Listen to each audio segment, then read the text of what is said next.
Okay, so getting back into our coverage over the X-Men, we do pick up with Uncanny X-Men issue number 310. Now, this is a very important issue, and the reason why, because you have Scott Summers and Cable being able to work out their issues. And let me explain. You see, in an earlier story arc, we had learned that Cable was the actual son of Scott Summers and Madeline Pryor. Now, here's the thing. In the early 1990s, we were kind of left to believe that he was just a clone of Strife, that Strife was the son to Scott Summers and Madeline Pryor, to only find out that's not the truth at all, that in reality, Cable is the son to Scott Summers and Madeline Pryor. And so, in the last few story arcs that we had covered when it came to the X-Men, we have seen Cable trying his best to process the whole idea of being the son of Scott Summers, the person that he has been around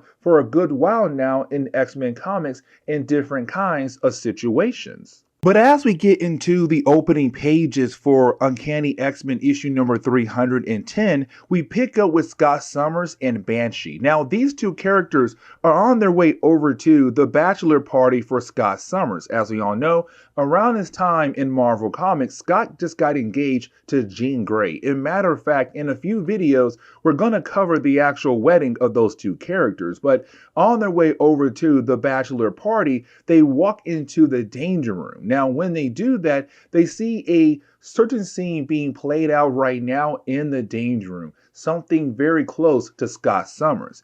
And that would be the moment where you have Scott Summers having no choice but to go ahead and give up his baby, young Nathan, who was Cable in the past, but he had to give up his son to save his son's life. And the reason why, because back in X Factor Comics, in a storyline called Endgame, Apocalypse was able to give young Nathan the techno-organic virus. Now, after that was done, you then had Cyclops be confronted by the Uncanny. Now, we have not fully talked about the Uncannies just yet. There are going to be videos down the road where we kind of break down the whole idea of what that group is. But they came to pass to taking on Cable into the future to save his life against the techno-organic virus. But they told Cyclops, you will never see your son ever again. And so for Scott Summers, he believed that he would never see his young boy. And technically, they were right. They didn't see Cable as a young boy. He saw Cable as a grown man. But either way, we do learn that right now in Danger Room, that scene right now being replayed in front of Scott Summers and also Banshee. And the reason why? Because Cable played it in the Danger Room for a special reason. But unfortunately, we're not really able to learn just right off the bat why Cable was playing that special moment of Cyclops in the Danger Room. Instead, we jump over to other members of the X-Men because, like I said a moment ago, Cyclops was on his way over to his bachelor party. And so we see the different members of the X-Men that he had invited. So Archangel, Nightcrawler, Iceman, Beast, and also Bishop. Now, for Bishop, he never heard the whole idea of a bachelor party. And the reason why, because in the future, when it came to marriage, it was not really around as much as it was in the current time for Marvel Comics.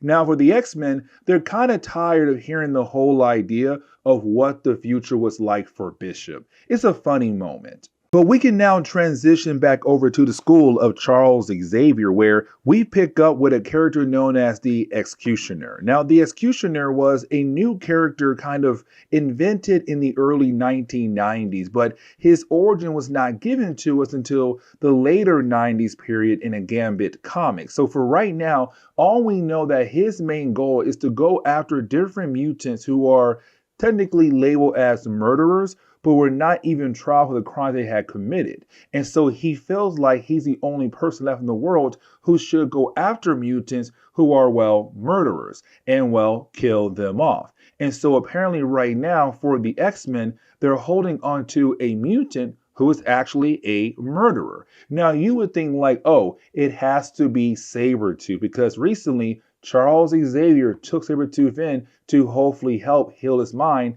and turn into a good guy. But there's somebody else in the school of Charles Xavier that has been labeled as a murderer. Now, we do transition back over to Cyclops and Cable. Now, as we do, it's really more of Cable saying, listen, the reason why I am here because you sent me an invite to your wedding, to Jean Grey and yours wedding. And the thing for Cable is like, wait, so you think after we found out that I'm your son, that everything is okay right now? We'd be one big happy family? Because to Cable, he's kind of wondering how Cyclops truly felt with the whole idea of giving up his son to hopefully save his life. Because to Cable, he kind of believes that for Cyclops, he just moved on like it was nothing. Like, oh, hey, my son's gone now. Oh, well, I got Jean Grey. I got the X-Men, gotta keep going. But in reality, for Cyclops, it was more of no, I was heartbroken. It was really hard for me to kind of move on with my life, knowing that I just had failed my son and having no choice but to go ahead and give him up to save his life to people from the future. Let's go ahead and give back over to the other X-Men, the one at Cyclops' bachelor party. Now, when we do, we kind of learn here that really we get reminded here that there is some kind of big secret going on with Gambit and also Sabretooth. Because in an earlier video, you had Sabretooth mention that he knows Gambit very well, that Gambit is hiding something. And so for Gambit, he goes around asking different members of the X-Men how they feel with the whole idea of Charles Xavier allowing Sabretooth to be at the mansion. But you didn't have Archangel tell us, like, listen, whatever you're hiding, sooner or later, you're going to have to tell us what is the big secret going on right now between you and also Sabretooth. And really, speaking of Sabretooth, we see him inside his cell. Now, for Sabretooth, he does pick up the scent of somebody else inside the mansion that tells him automatically, hey, listen, there's trouble here right now, and I need to warn the rest of the X-Men what's going on right now in their home.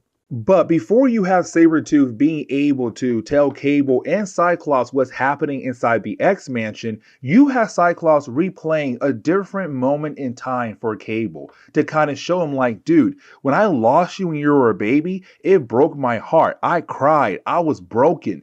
Jean Grey was in my corner trying to help me back up, trying to tell me like, hey, you had no choice. You did not fail your son. You saved his life. But either way, for Cyclops, he still failed in so many kinds of ways. As a father, as a leader of X Factor, being able to stop Apocalypse. For Cyclops, the man was broken. Now for Cable, even though he's seeing all of this right now in front of him, it's kind of like, still, like, you gave me up and you're still kind of acting like it's in the past and you have no choice but to go ahead and move on. And it kind of shows me that maybe, just maybe, you did not truly miss me at all. Now, you then have Sabretooth say, hey guys, listen, you have trouble right now inside the mansion. And right now, you need to be on your A game. Now, getting back over to the bachelor party, you have Banshee arrive at the party by himself. And the rest of the guys there, they realize Cyclops is missing. Banshee was supposed to bring Cyclops. Where in the world is Cyclops? And so you have Banshee lie to guys like, hey, listen, he'll be here soon. But he does not tell them that he's with Cable. Now, like I said earlier, when it came to the X-Cutioner, he goes after different mutants that he believed are, well, murderers. And so we kind of find out, no, he's not going after Sabretooth, he's going after Emma Frost. Now, here's a big catch.